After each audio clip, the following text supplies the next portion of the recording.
Episode 40। रात का सन्नाटा हर तरफ पसरा हुआ था। हवेली के बाहर हल्की ठंडी हवा चल रही थी। पेड़ों की शाखाएं सरसराकी हुईं, जैसे कोई रहस्य अपने भीतर दबाए हों।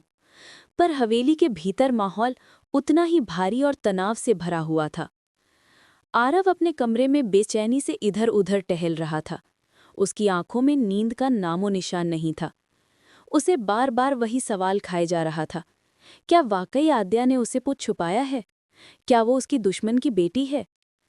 आरव के दिल और दिमाग में गहरा टकराव चल रहा था। एक ओर उसका प्यार, उसकी मासूमियत और उसकी आंखों में छुपा दर्द। दूसरी ओर हवेली के बुजुर्गों के कहे शब्द और पुराने राज। नहीं, ये सच नहीं हो सकता। आरव ने खुद से बुदबुदाया, आद्या ऐसी नहीं हो सकती। वो मेरे सामने खुली किताब की तरह रही है। पर फिर उसे याद आया, कितनी बार आद्या ने कुछ बातें टाल दी थीं। कितनी बार उसके सवालों पर वो खामोश हो गई थी। इसी बीच दरवाजे पर हल्की सी दस्तक हुई। आरव? ये आवाज़ आद्या की थी। आरव ठिठक गया। उसका दिल जैसे एक पल के लिए थम गया। हाँ, अंदर आ जाओ। आद्या धीरे से अंदर आई। उसके चेहरे पर थकान और चिंता साफ झलक रही थी। तुम जाग रहे हो? उसने धीरे से पूछा। हाँ, आरव ने ठंडी आवाज में जवाब दिया। उसके लहजे में ठंडापन आद्या को चुभ गया। वो कुछ पल चुप रही, फिर बोली, मुझे पता है तुम परेशान हो, पर अगर तुम चाहो तो। आद्या? आरव ने उसकी बात बीच में काट दी। क्या तुम मुझे सब सच बताओगे? आद्या की आंखें चौड़ी हो गईं। उसने घबराकर आरव की ओर देखा। सच? कौन सा सच? उसकी आवाज कांप रही थी। वही जो तुम हमेशा छुपाती रही हो। तुम्हारा अतीत, तुम्हारा असली रिश्ता, तुम्हारी असली पहचान। कमरे में अचानक सन्नाटा छा गया। हवा जैसे भारी हो गई। आद्या के हाथ कांपने लगे। आरव, मैं। बस, आरव ने कठोर स्वर में कहा, अब और कुछ मत छुपाओ। अगर तुम मुझसे प्यार करती हो तो सब सच बता दो, अभी और यहीं। आद्या की आंखों से आंसू छलक पड़े। उसने धीमे स्वर में कहा, हाँ, अब और झूठ नहीं, तुम सच जानने के हकदार हो। वो पल इतना भारी था कि दीवारें भी जैसे उस गवाही को सुनना चाहती थीं। आद्या धीरे धीरे बिस्तर पर बैठ गई। उसका गला रुंध गया था। आरव, मेरी माँ वही औरत थी जिसे तुम्हारे परिवार ने कभी दुश्मन माना था। बचपन से मैंने उसकी कहानियां सुनी हैं, उसके आंसू देखे हैं। उसने मुझे हमेशा समझाया कि इस हवेली से, इस परिवार से दूर रहना। लेकिन किस्मत। उसकी आवाज़ टूट गई। किस्मत मुझे यहीं ले आई, तुम्हारे पास। आरव का चेहरा सफ़ेद पड़ गया। तो ये सच है? तुम उसी की बेटी हो? आद्या ने सिर झुका लिया। हाँ, लेकिन मैं अपने अतीत की कैदी नहीं हूँ। मैं सिर्फ तुम्हारी हूँ आरव। मेरी पहचान सिर्फ तुम्हारे प्यार से है, उस नफरत से नहीं जो हमारे परिवारों के बीच रही है। उसके आंसू जमीन पर गिरते गए। आरव अंदर ही अंदर टूट रहा था। उसने हमेशा यही सपना देखा था कि आद्या उसके जीवन की सबसे बड़ी ताकत बनेगी। पर अब उसकी जड़ें ही उस नफरत से जुड़ी थी जिसे वो जीवन भर भूलना चाहता था। कुछ देर तक दोनों चुप बैठे रहे। बाहर हवा तेज होने लगी। खिड़की से टकराती शाखाएं जैसे बेचैनी को और बढ़ा रही थीं। आखिरकार आद्या ने धीमे आवाज में कहा, अगर तुम चाहो तो मैं अभी चली जाऊंगी, तुम्हारी जिंदगी से हमेशा के लिए दूर। चुप रहो। आरिफ की आवाज गूंज उठी। वो अचानक उसकी ओर बढ़ा और उसका हाथ कसकर पकड़ लिया। मुझे छोड़कर जाने की बात कभी मत करना। मैं सच जानकर भी तुम्हें खोने का सोच भी नहीं सकता। आंध्या उसकी ओर अवाक होकर देखती रह गई। तो तुम मुझसे नफरत नहीं करते? नफरत? तुम्हें खोने से बड़ी नफरत कोई हो ही नहीं सकती। तुम्हारा अतीत तुम्हारा था, पर तुम्हारा वर्तमान और भविष्य सिर्फ मेरा है। आद्या का दिल रो पड़ा। वो फूट फूट कर रोने लगी और आरव के सीने से लग गई। आरव, मैंने डर के मारे सच छुपाया। मुझे लगा तुम मुझे छोड़ दोगे। आरव ने उसके आंसू पोंछे। अगर प्यार इतना कमजोर होता तो ये रिश्ता पहले ही टूट गया होता, पर हमारा रिश्ता, ये अब अटूट है। पर तभी दरवाजे पर तेज आवाज हुई। धड़ाम! दोनों चौंक गए। बाहर से हवेली के किसी सदस्य की आवाज आई। आरव, तुरंत बाहर आओ, बड़ी खबर है। आरव और आद्या ने एक दूसरे को देखा। उनके दिलों में डर बैठ गया। आरव बाहर निकला तो सामने दादाजी खड़े थे। उनके चेहरे पर गुस्सा और चिंता दोनों थे। हमें सब पता चल गया है, उन्होंने कड़क आवाज में कहा। ये लड़की, ये आद्या, वही औरत की बेटी है जिसने हमारा सब कुछ बर्बाद किया था। हवेली का माहौल तूफान की तरह गूंज उठा। सबके चेहरे बदल गए। आद्या दरवाजे पर खड़ी सब सुन रही थी। उसके पैरों तले जमीन खिसक गई। अब क्या होगा? उसने मन ही मन सोचा। आरव ने सीना तान कर दादाजी की ओर देखा। दादाजी, आद्या मेरी जिंदगी है और चाहे उसकी पहचान कुछ भी हो, मैं उसे कभी नहीं छोड़ूंगा। कमरे में सबके बीच सन्नाटा फैल गया। लड़ाई अब परिवार और प्यार के बीच थी। लेकिन आरव ने तय कर लिया था, वो चाहे जिस आग से गुजरे, आद्या का साथ कभी नहीं छोड़ेगा। हवेली के विशाल हॉल में सन्नाटा पसरा हुआ था, लेकिन उस सन्नाटे के भीतर तनाव की गर्जना गूंज रही थी। सबकी निगाहें आद्या पर टिकी थी। उसकी सांसें तेज हो चुकी थीं, चेहरा पीला पड़ गया था और हाथ कांप रहे थे। उसे लग रहा था जैसे उसकी जिंदगी की सबसे बड़ी लड़ाई अब शुरू होने वाली है। आरव उसके सामने ढाल बनकर खड़ा था। उसकी आंखों में गुस्से की आग थी, लेकिन भीतर कहीं प्यार और बेबसी भी थी। दादाजी ने गुस्से से जमीन पर अपनी छड़ी पटकी। आरव, ये लड़की तुम्हारे जीवन का सबसे बड़ा धोखा है। तुम जान भी रहे हो ये कौन है? ये उसी औरत की बेटी है जिसने हमारे खून पसीने से बनाए साम्राज्य को मिटाने की कोशिश की थी। आरव ने सीधे दादाजी की आंखों में देखा। दादाजी, मैं जानता हूं वो कौन है, और ये भी जानता हूं कि वो मेरी जिंदगी है। चाहे उसका अतीत कुछ भी रहा हो, मैं उसे अपनी जिंदगी से अलग नहीं करूंगा। हॉल में खुसुर-फुसुर शुरू हो गई। बाकी परिवारजन भी हैरान थे। कुछ के चेहरे पर नफरत थी, कुछ पर डर और कुछ पर सिर्फ सवाल। चाची ने तेज आवाज में कहा, आरव, ये लड़की हमें बर्बाद कर देगी। तुम क्यों अंधे हो गए हो? अगर वो सचमुच उस औरत की बेटी है तो उसकी रगों में वही खून बह रहा है, और खून कभी झूठ नहीं बोलता। ये सुनते ही आद्या का दिल टूट गया। उसकी आंखों में आंसू भर आए। क्या वाकई मेरे खून के कारण लोग मुझे कभी अपना नहीं पाएंगे? उसने मन ही मन सोचा। आरव ने झटके से मुट्ठी भींची और कहा, बस, खून से नहीं, इंसान अपने कर्मों से पहचाना जाता है। आद्या ने ऐसा क्या किया है जो आप सब उसे गुनाहगार ठहरा रहे हैं? दादाजी गरज कर बोले, किया अभी तक कुछ नहीं, लेकिन कल को वही खून हमारी तबाही का कारण बनाएगा। मुझे अपने तजुर्बे से ज्यादा यकीन है। आरव की आंखें लाल हो गई। दादाजी, मैं आपकी इज्जत करता हूं, लेकिन इस बार आप गलत हैं। आद्या का गुनाह सिर्फ इतना है कि वो उस औरत की बेटी है, लेकिन मेरी नज़र में वो निर्दोष है, और आप चाहें या ना चाहें, वो मेरी जिंदगी का हिस्सा रहेगी। सबके बीच बिजली सा माहौल हो गया। कोई भी आरव को इस तरह बोलते नहीं देख पाया था। आद्या वहीं खड़ी थी, उसकी आंखों से आंसू लगातार बह रहे थे। उसे समझ नहीं आ रहा था कि वो क्या करे। उसके अंदर अपराध बोध था कि उसकी वजह से आरव अपने परिवार से भिड़ रहा है। आखिरकार उसने धीरे से कहा, आरव, प्लीज, मेरे लिए तुम अपने परिवार से मत लड़ो। अगर सबको लगता है कि मैं उनके लिए मुसीबत हूं, तो मैं चली जाऊंगी। नहीं, आरव ने उसकी ओर मुड़कर कहा। उसकी आवाज में ऐसा जोश था कि पूरा हॉल गूंज गया।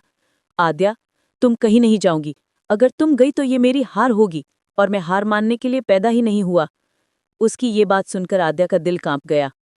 लेकिन तभी पीछे से एक ठंडी आवाज आई, तो फिर ये मान लो आरव कि आज से तुमने परिवार को खो दिया। ये दादाजी की आवाज थी। आरव ठिठक गया। उसका दिल कसकर बैठ गया। क्या मतलब? उसने धीमे स्वर में पूछा। दादाजी की आंखों में आंसू चमक रहे थे, लेकिन लहजा कठोर था। मतलब ये कि अगर तुमने इस लड़की को अपनी जिंदगी में रखा, तो तुम्हारा नाम इस परिवार की किताब से हमेशा के लिए मिटा दिया जाएगा। तुम अब हमारे वारिस नहीं रहोगे। ये सुनते ही पूरा हॉल सन हो गया। आद्या की आंखें चौड़ी हो गई। नहीं, ऐसा मत कीजिए दादाजी। आरव का इस हवेली पर हक है, इस परिवार पर हक है, उसे मत छीनिए। लेकिन दादाजी ने उसकी ओर घूर कर देखा। तुम्हें समझ में नहीं आ रहा? तुम्हारी वजह से ही ये हाल हुआ है। आद्या अपने घुटनों पर गिर गई। मैं आपकी दुश्मन की बेटी हूं, मान लिया, लेकिन मैंने कभी आपको नुकसान पहुंचाने का सोचा तक नहीं। मुझे सिर्फ आरव से प्यार है। मुझे इस हवेली या आपकी दौलत से कोई लेना देना नहीं। उसकी सिसकियां पूरे हॉल में गूंज रही थी। आरव ने झुककर उसे उठाया। आद्या, तुम्हें किसी के सामने गिड़गिड़ाने की जरूरत नहीं है। मैं हूं ना तुम्हारे साथ। चाहे ये पूरा संसार हमारे खिलाफ क्यों ना हो, मैं तुम्हारा हाथ कभी नहीं छोड़ूंगा। उसकी ये बात सुनकर आद्या का दिल भर आया। लेकिन परिवार के बाकी लोग चुपचाप खड़े थे। कुछ के चेहरे पर तिरस्कार था, कुछ पर दुविधा, और कुछ पर सिर्फ सवाल। इसी बीच अचानक हवेली के पुराने सेवक हरिप्रसाद दौड़ते हुए अंदर आए। उनके चेहरे पर घबराहट थी। मालिक, बड़ी मुसीबत है, हवेली के बाहर कुछ लोग जमा हो गए हैं। वो सब आद्या के बारे में बातें कर रहे हैं, कह रहे हैं कि दुश्मन की बेटी हवेली में रह रही है। यह सुनते ही सबकी होश उड़ गए। चाची चिल्लाई, देखा, मैंने कहा ना, ये लड़की हमारे लिए अपशकुन है। अब तो गांव वाले भी हमें ताने देने लगे हैं। आरव ने गुस्से से कहा, कौन फैला रहा है ये बातें? हरिप्रसाद ने हाँफते हुए कहा, मालिक, लगता है हमारे पुराने दुश्मनों ने ही ये आग लगाई है। वो लोग चाहते हैं कि हवेली के लोग आद्या को निकाल बाहर करें। अब हालात और भी बिगड़ गए।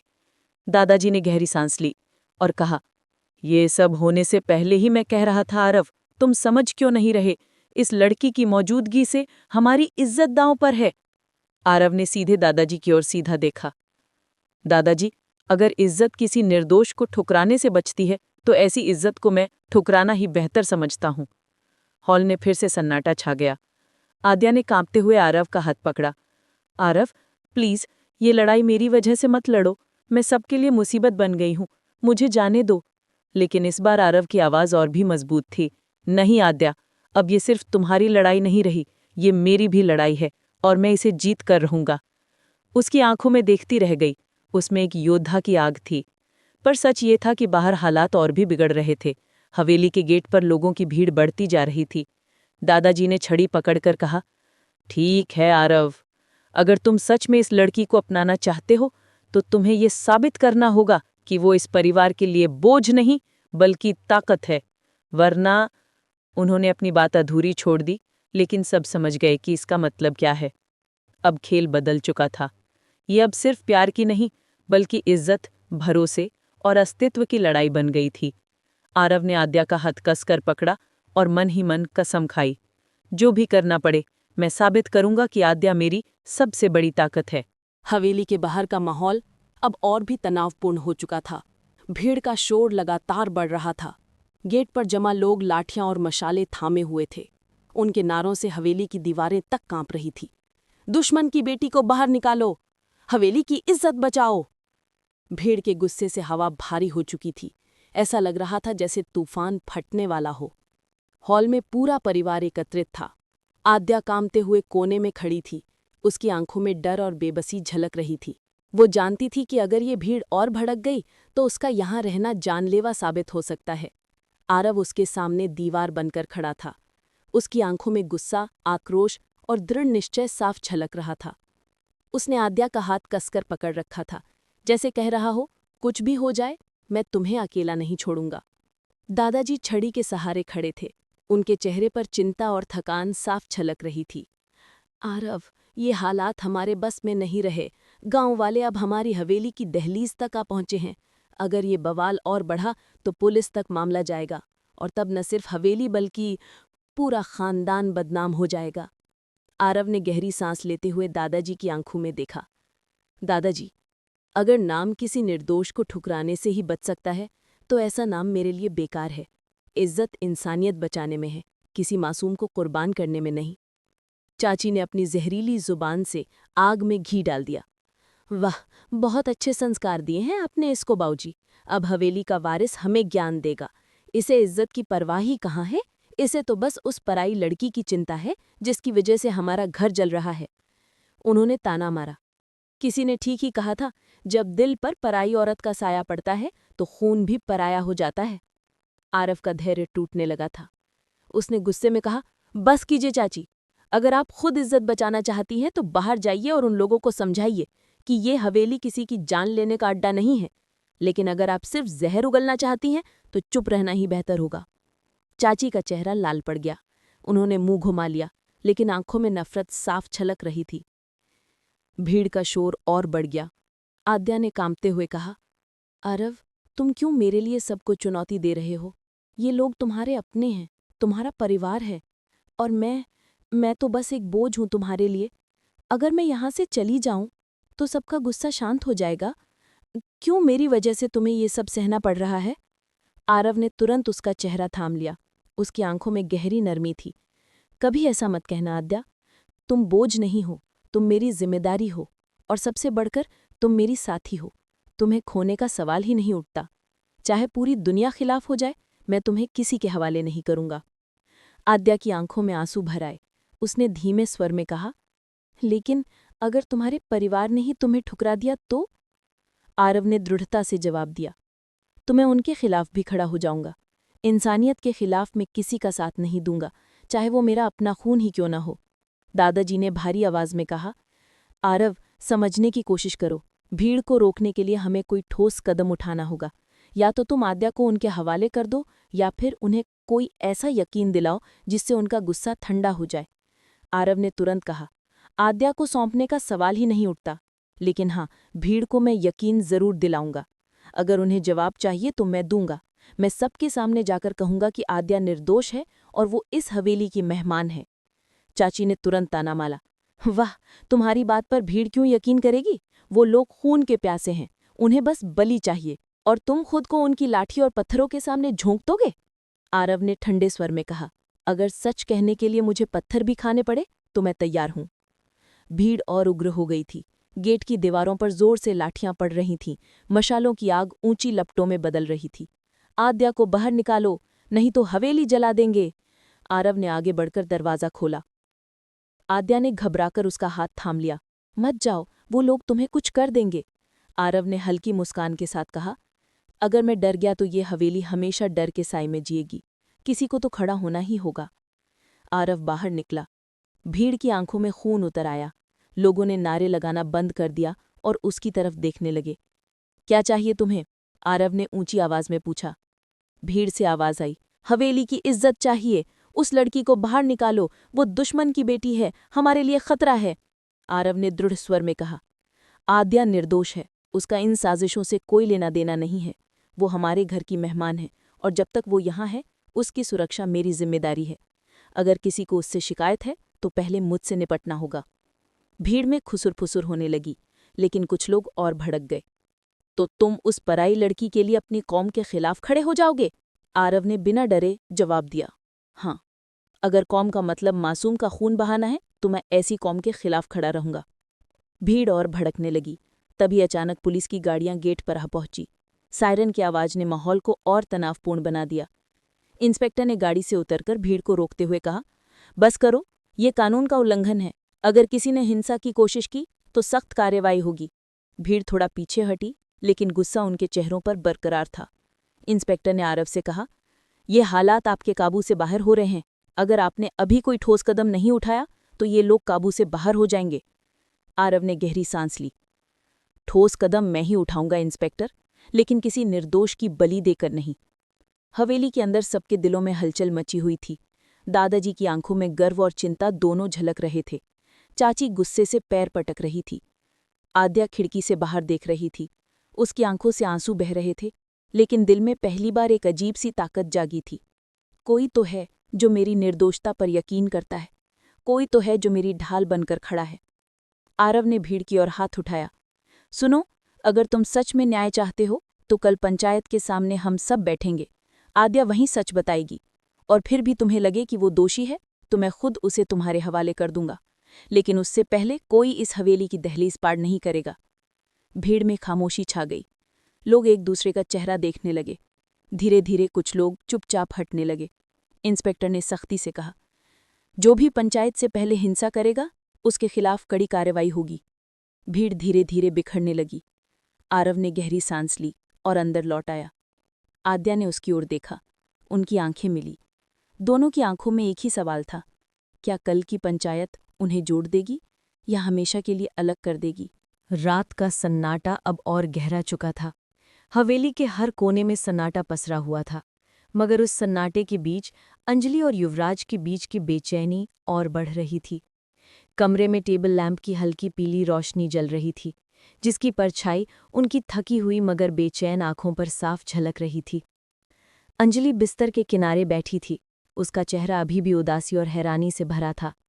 उसने धीरे से कहा, युवराज, क्या तुम्हें सच में लगता है कि सब खत्म हो चुका है? जो कुछ भी हमने झेला वो सब बेकार था? युवराज ने उसकी तरफ देखा। उसकी आंखों में एक अजीब सी चमक थी। उसने धीमी आवाज में कहा, खत्म? नहीं अंजलि, ये तो बस शुरुआत है। असली खेल अब शुरू होगा। अंजलि ने चौंक कर उसकी तरफ देखा। जैसे वो उसके शब्दों का अर्थ समझने की कोशिश कर रही हो। क्या मतलब? तुम फिर से किसी खतरनाक रास्ते पर चलने की सोच रहे हो? युवराज ने हल्की हंसी के साथ सिर हिलाया। ये खतरनाक रास्ता नहीं है अंजलि, ये जरूरी है, वरना वो लोग जिन्होंने हमें यहां तक पहुंचाया वो जीत जाएंगे, और मैं हारना नहीं जानता। हवेली के बाहर हल्की हवा पेड़ों की शाखों से टकरा रही थी। गेट पर खड़े पहरेदार भी असामान्य शांति को महसूस कर रहे थे। ऐसा लग रहा था जैसे किसी बड़ी घटना की आहट आने वाली है। दूर कहीं गांव की तरफ से कुत्तों के भौंकने की आवाज गूंज उठी। हवेली के नौकर चाकर जो अब तक अपने अपने कमरों में थे, अचानक जागने लगे। अंजलि का दिल अब भी उलझन में था। उसने युवराज से कहा, तुम्हें पता है मुझे सबसे ज्यादा डर किस बात का लग रहा है? युवराज ने उसकी तरफ देखा। किस बात का? इस बात का कि अगर हम ये लड़ाई लड़ भी लें तो क्या हमारे पास एक दूसरे के लिए वक्त बचेगा? क्या हम फिर से वैसे जी पाएंगे जैसे पहले जीते थे? युवराज उसकी ओर झुकाया और बोला, अंजलि, तुम मेरा वक्त हो, तुमसे बढ़कर कुछ भी नहीं। ये लड़ाई मैं तुम्हारे लिए ही लड़ रहा हूं। अंजलि की आंखें भर आईं। वो जानती थी कि युवराज के शब्द सिर्फ दिलासा नहीं बल्कि सच्चाई थे। उधर शहर के एक अंधेरे कोने में उनके दुश्मन अपनी अगली चाल की तैयारी कर रहे थे। टेबल पर नक्शे फैले हुए थे, फाइलें खुली थीं और शराब के गिलासों में झाग उठ रहा था। मुख्य व्यक्ति, जिसका नाम सभी सिर्फ सेठ कहते थे, अपने सहयोगियों से बोला, युवराज को ये खेल जीतने नहीं देना है। अगर वो सच तक पहुंच गया तो हमारी सालों की मेहनत बेकार हो जाएगी। उसे तोड़ना होगा किसी भी तरह। उसके साथी ने धीरे से कहा, लेकिन सेठ, वो आदमी आसानी से नहीं टूटेगा। उसकी आंखों में मैंने आग देखी है। सेठ ने गिलास मेज पर पटक दिया। आग को बुझाना आना चाहिए। अब की बार उसकी कमजोरी पर वार करेंगे, और उसकी कमजोरी सिर्फ एक है, अंजलि। रात और गहरी हो गई थी। हवेली के गलियारों में अजीब सी सरसराहट गूंज रही थी। अंजलि खिड़की पर खड़ी थी, बाहर अंधेरे में ताकती हुई। अचानक उसे लगा कि जैसे कोई परछाई पेड़ों के बीच हिली हो। उसने घबराकर युवराज को आवाज दी, युवराज, किसी ने बाहर हरकत की है। युवराज तुरंत उठ खड़ा हुआ, खिड़की के पास आया और बाहर झांका। उसकी आंखें तेज हो गईं। तुम्हारा शक गलत नहीं है अंजलि, कोई हमें देख रहा है। उसने तुरंत अपने आदमी को बुलाया और कहा, चारों तरफ नजर रखो, आज रात हवेली में कोई अनजान कदम नहीं पड़ना चाहिए। कमरे में लौटकर अंजलि ने धीमी आवाज में कहा, क्या ये सब कभी खत्म होगा युवराज, या फिर हमारी जिंदगी हमेशा इसी डर और साजिश में फंसी रहेगी? युवराज ने उसका चेहरा अपने हाथों में लिया और गंभीर स्वर में बोला, अंजलि, डर से भागोगी तो डर पीछा नहीं छोड़ेगा। हमें इसका सामना करना ही होगा। अगर हम पीछे हट गए तो वो लोग हमेशा जीतेंगे। अंजलि ने उसकी आंखों में झांक कर देखा। वहां न डर था न शक, सिर्फ यकीन और जुनून था। उस रात दोनों ने एक वादा किया। अंजलि ने कहा, अगर लड़ना ही है तो साथ में लड़ेंगे। अब मैं सिर्फ तुम्हारी परछाई बनकर नहीं रहना चाहती, मैं तुम्हारे बराबर खड़ी रहूंगी। युवराज ने उसकी आंखों में झांककर कहा, और मैं तुम्हें कभी अकेला नहीं छोड़ूंगा, चाहे जो हो जाए। उनके हाथ आपस में कसकर जुड़ गए। कमरे में जलती मोमबत्ती जैसे उनकी कसम की गवाह बन गई। रात बीत गई, मगर हवेली का माहौल बदल गया था। हर दीवार जैसे किसी बड़े तूफान का इंतजार कर रही थी। सुबह होती ही खबर आई कि शहर में दंगे जैसी स्थिति फैल रही है। लोग एक दूसरे से लड़ रहे हैं, दुकानों में आग लगी है और पुलिस लाचार है। युवराज समझ गया कि ये सब सोची समझी चाल है। उसने गहरी सांस लेकर कहा, खेल शुरू हो चुका है अंजलि, अब हमें जीतना ही होगा। अंजलि ने उसके कंधे पर हाथ रखा। तो चलो इस खेल का अंत करते हैं, हमेशा के लिए। हवेली के गेट पर अचानक एक काला वाहन आकर रुका। गाड़ी से एक नकाबबंद आदमी बाहर उतरा। उसके हाथ में एक सीलबंद लिफाफा था। पहरेदार ने डरते डरते उसे अंदर पहुंचाया। लिफाफा युवराज के हाथ में आया। उसने जैसे ही उसे खोला, उसके चेहरे का रंग बदल गया। अंजलि ने घबराकर पूछा, क्या है उसमें? युवराज ने कांपती आवाज में जवाब दिया, ये हमारी जिंदगी का सबसे बड़ा सच है। हवेली का माहौल उस समय जैसे ठहर गया था। लिफाफा युवराज के हाथों में था, लेकिन उसके चेहरे का रंग बदल चुका था। अंजलि की आंखों में बेचैनी साफ झलक रही थी। वो उसके पास आकर बोली, युवराज, बताओ ना, आखिर इसमें है क्या? युवराज ने लिफाफा धीरे धीरे खोला। अंदर से मोटी कागजी फाइलें निकलीं। वो फाइलों को पलटता गया और हर पन्ना उसकी आंखों में आग भरता जा रहा था। उसने कांपती आवाज में कहा, ये तो सबूत है उनके खिलाफ जिन्होंने हमारे परिवार को बर्बाद किया। अंजलि ने फाइल हाथ में ली। उसमें फोटो, बैंक स्टेटमेंट्स और कुछ वीडियो की डीवीडी तक रखी हुई थी। हर एक सबूत चीख चीख कर बता रहा था कि सेठ और उसके साथी सिर्फ हवेली ही नहीं, पूरे शहर को अपनी मुट्ठी में कर चुके थे। अंजलि ने घबराकर कहा, तो अब हमारे पास उनके खिलाफ सबूत हैं।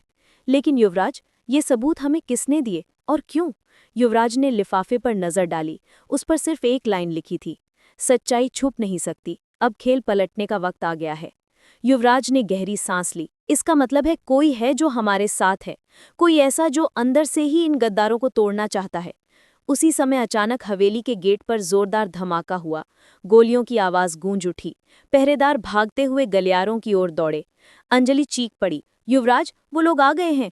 युवराज ने तुरंत उसे पकड़कर कहा, डरो मत, यही वक्त है इनसे भिड़ने का। हवेली का माहौल जंग का मैदान बन चुका था। बाहर हथियारबंद लोग घुसाए थे। हर तरफ गोलियों की आवाज, टूटते शीशों की खनक और लोगों की चीखें सुनाई दे रही थीं। युवराज ने अपने गुप्त कमरे से पुराना रिवॉल्वर निकाला। उसकी आंखों में अब डर नहीं बल्कि सिर्फ जुनून था। वो अपने आदमियों के साथ बाहर आया और गरज कर बोला, ये हवेली मेरी है और कोई इसे छीन नहीं सकता। उसके आदमी भी उसके साथ खड़े हो गए। दोनों तरफ गोलियां चली। अंधेरा, धुआं और खून हवेली की दहलीज पर बिखर गया। अंजलि अंदर छिपने की बजाय दरवाजे के पास खड़ी हो गई। उसके हाथ में सिर्फ एक लकड़ी की छड़ी थी, लेकिन उसकी आंखों में दृढ़ता साफ दिख रही थी।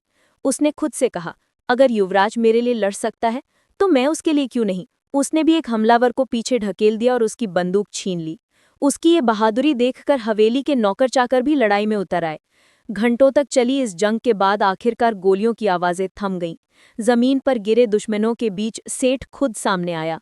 उसका चेहरा गुस्से और घबराहट से भरा था। उसने युवराज की ओर इशारा करते हुए कहा, तुम समझते क्या हो अपने आप को? ये खेल तुम जीत नहीं सकते। युवराज ने ठंडी नजरों से उसकी ओर देखा और फाइल उसकी आंखों के सामने फेंक दी। ये सबूत अब पूरे शहर को पता चलेंगे सेठ। तुम्हारा साम्राज्य यहीं खत्म होता है। सेठ ने गुस्से में पिस्तौल निकाली और सीधा अंजलि की ओर तान दिया। अगर तू ज्यादा हीरो बना तो पहले इसे मार दूंगा। अंजलि ठिठक गई, लेकिन उसने पीछे हटने से इनकार कर दिया। उसकी आंखों में निडरता थी। युवराज ने गरजते हुए कहा, अंजलि को हाथ लगाया तो तेरा आखिरी दिन होगा। पल भर को हवेली में सन्नाटा छा गया। दोनों तरफ बंदूकें तनी थीं। अचानक पीछे से किसी ने सेठ पर गोली चला दी। गोली उसके कंधे में लगी और वो जमीन पर गिर पड़ा। सबने देखा, ये वही नकाबपोश आदमी था जिसने लिफाफा दिया था। वो आगे आया और बोला, सेठ का खेल अब खत्म। नकाब हटते ही सब दंग रह गए। वो सेठ का ही सबसे करीबी आदमी था, जिसने सालों से उसके राज छुपाए थे, लेकिन अब उसने ही उसे धोखा दे दिया। रात भर की लड़ाई के बाद हवेली में सन्नाटा छा गया। टूटे शीशे, खून और गोलियों के खोखे जमीन पर बिखरे थे, लेकिन उस खंडहर जैसे माहौल में भी जीत की खुशबू थी। अंजलि थकी हुई लेकिन मुस्कुराती हुई युवराज के पास आई। हम जीत गए न युवराज? युवराज ने उसके माथे पर हाथ रखकर कहा, हाँ अंजलि, हमने अपनी जमीन, अपनी इज्जत और अपना सच वापस पा लिया। सवेरे की धूप हवेली के टूटे हुए शीशों से होकर अंदर आई। अंजलि और युवराज खिड़की के पास खड़े थे। अंजलि ने धीमी आवाज में कहा, अब क्या अब हमारी जिंदगी सामान्य हो पाएगी? युवराज मुस्कुराया और बोला, अब तो असली जिंदगी शुरू होगी, तू और मैं, बिना किसी डर, बिना किसी साजिश के। उसने अंजलि का हाथ थाम लिया। उनकी आंखों में अब सुकून था। लेकिन जैसे ही वो हवेली से बाहर निकले, नकाबपोश आदमी फिर उनके सामने आ गया। उसने मुस्कुराकर कहा, खेल तो जीत गए, लेकिन असली राज अभी भी छुपा है। जो सच तुमने देखा वो सिर्फ आधा है, बाकी आधा अभी बाकी है। युवराज और अंजलि चौंक कर उसकी ओर देखने लगे।